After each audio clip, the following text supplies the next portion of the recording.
নমস্কার বন্ধুরা, এটা একটি পিজন কোম্পানির র্যাপিড লিকুইড ইন্ডাকশন ওভেন। তো এটার আজ কি এরর কোড আছে সেটা দেখবো। দেখুন, অন করা প্রেস করার সঙ্গে সঙ্গে দেখুন E1 এরর কোড দেখাচ্ছে, অর্থাৎ এটার প্রবলেম হচ্ছে E1। তো আমার চ্যানেলে যারা নতুন দর্শক তারা অবশ্যই চ্যানেলটা সাবস্ক্রাইব করে রাখুন, আর যারা পেজ থেকে দেখছেন তারা অবশ্যই পেজটা ফলো করে রাখুন। তো এই কাজটা আজকে দেখবো স্টেপ বাই স্টেপ, পুরোপুরি সম্পূর্ণভাবে ভিডিওটি দেখুন। আশা করি আপনারা এই কাজটা শিখে যাবেন। তো এটা একটা পিজন কোম্পানি ইন্ডাকশন ওভেন। তো এটা মার্কেটের মধ্যে অনেকটাই ভালো চলতি আছে এটা। তো এটা যে সার্কিট বোর্ডটা, তো আমরা ব্যাক সাইডে এখানে একটা স্টিকার লাগানো থাকে, ও এখানে এরর কোডটা কি সলিউশন আছে বা কি প্রবলেম দেখা দিচ্ছে সেটা একটা, হ্যাঁ এটার মধ্যে দেওয়া আছে দেখুন। তো এখানের মধ্যে দেখুন দেখা যাচ্ছে E1 কথার অর্থ হচ্ছে এখানে ইন্ডাকশন সার্কিটের মধ্যে লো ভোল্টেজ, অর্থাৎ 90 নিচে ভোল্টেজ আছে, এটা এখানে দেওয়া আছে। তো এই দেখুন এখানে এরর কোডটা দেওয়া আছে দেখুন, লো ভোল্টেজ, ঠিক আছে।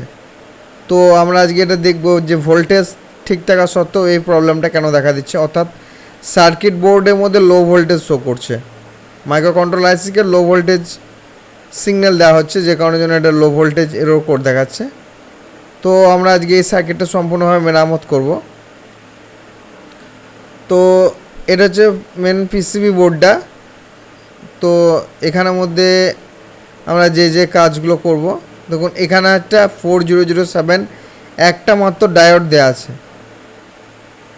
তাই এখান থেকে এরর কোডটা একটুখানি আলাদা আসছে। তো এখানে দেখুন একটা কয়েল দেওয়া রয়েছে, দেখুন এই যে এই কয়েলটা, ঠিক আছে। এই কয়েলটা হচ্ছে এই কয়েলটার ট্র্যাক দেখুন, এখানে একটা রেজিস্টার রয়েছে, ঠিক হচ্ছে এই যে রেজিস্টারটা, এই সার্কিট বোর্ডটা একটুখানি আলাদা।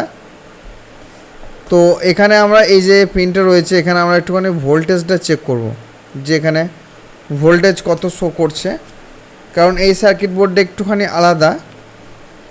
তো আমরা একবার এখানে ভোল্টেজটা একটুখানি চেক করব।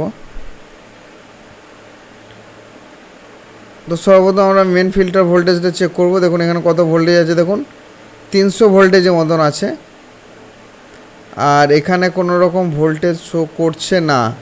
তো আমরা মাল্টিমিটারটা একটু কমিয়ে চেক করব, কারণ এখানে এত হাই ভোল্টেজ থাকে না। তো এখানের মধ্যে কোনো ভোল্টেজ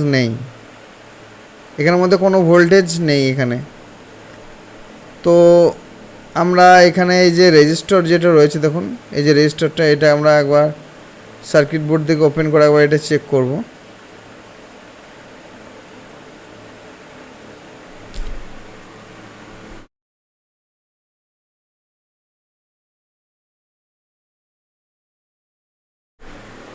তো এটা আমার সার্কিট বোর্ড থেকে ওপেন হয়ে গেছে, এটাকে আমরা একবার টেস্ট করব।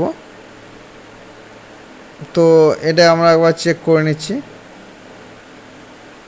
এখানের মধ্যে কোনো রকমভাবে কোনো রিডিং দেখাচ্ছে না, অর্থাৎ এই রেজিস্ট্যান্সটা নষ্ট হয়ে গেছে, এই রেজিস্টারটা পুরোপুরি খারাপ হয়ে গেছে, অর্থাৎ এটা ওপেন হয়ে গেছে আর কি। তো এটাকে আমরা চেঞ্জ করব, এবং এই যে সার্কিট বোর্ডে এই যে জায়গাটা দেখুন, এখানে অনেকটা পরিমাণে নোংরা লেগে রয়েছে। তো যে কারণে এই জায়গার সার্কিট বোর্ডটা আমরা একটুখানি পরিষ্কার করে নিতে হবে।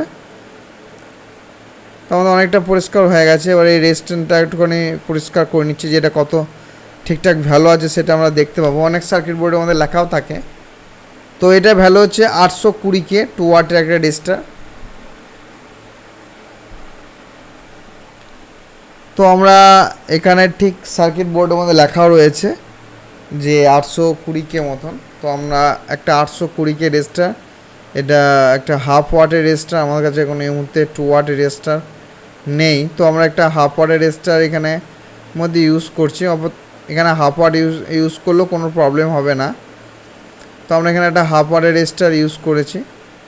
তো আমাদের এটা সোল্ডার হয়ে গেছে। তো এবার এটাকে আমরা একবার ভোল্টেজটা আমরা একবার চেক করে নেব। তো এখানে আমরা ভোল্টেজটা একটুখানি চেক করব। সরি, মাল্টিমিটারটা ভুল লাগানো হয়েছে, এই কারণের জন্য মাল্টিমিটারগুলো আমাদের সহজে নষ্ট হয়ে যায়। তো হ্যাঁ, তো এবার আমরা ভোল্টেজটা একটুখানি চেক করে নেব। হ্যাঁ, তো এখানে দেখুন দেখাচ্ছে 3.06, এটা মাইনাস শো করছে, কারণ হচ্ছে আমার পোর্টটা একটুকু উল্টো হয়ে গেছে, চেঞ্জ হয়ে গেছে। হ্যাঁ, 3.05, অর্থাৎ এখানে 3 ভোল্টের মতন দেখাচ্ছে, অর্থাৎ এখানে কিন্তু ভোল্টেজ এসেছে। আগে এখানে কিন্তু কোনো রকম ভোল্টেজ ছিল না, এখন এখানের মধ্যে ভোল্টেজ কিন্তু এসে গিয়েছে। তো এটা মাইনাস ভোল্টেজ দেখায় না, কারণ আমি পোর্টটা উল্টো ধরেছিলাম, যে কারণের জন্য মাইনাস শো করলো। তো আমরা এটাকে একবার চেক করে দেখব যে এরর কোডটা E2 আসছে কি না। তো এটা আমরা একবার একটুখানি চেক করব। তা আমরা সর্বপ্রথম একবার একটুখানি পাওয়ার দিয়ে দেখব। না, এখন এটার মধ্যে E0 শো করছে, অর্থাৎ E2 কিন্তু এরর কোডটা দেখাচ্ছে না, এখন E0 প্রবলেম দেখাচ্ছে। তো আমরা E0টা আমরা দেখব যে পাত্র দেওয়ার সঙ্গে সঙ্গে এটা কিন্তু E0 প্রবলেমটা কিন্তু চলে গিয়েছে। তো একটুখানি আমরা ওয়েট করব যে ঠিকঠাকভাবে জলটা গরম হচ্ছে কিনা বা এরর কোড আসছে কিনা, একটুখানি আমরা ওয়েট করব। তো এখানে আমাদের জলটা দেখুন হালকা একটু গরম হয়েছে। তো আজকে ভিডিওটা এতটাই, যদি ভালো লাগে প্লিজ একটা লাইক করবেন এবং আমাদের বন্ধু বান্ধবী সবার সঙ্গে এই ভিডিওটা শেয়ার করবেন। আজকে ভিডিওটা এতটাই, সবাই ভালো থাকবেন, সুস্থ থাকবেন, নমস্কার।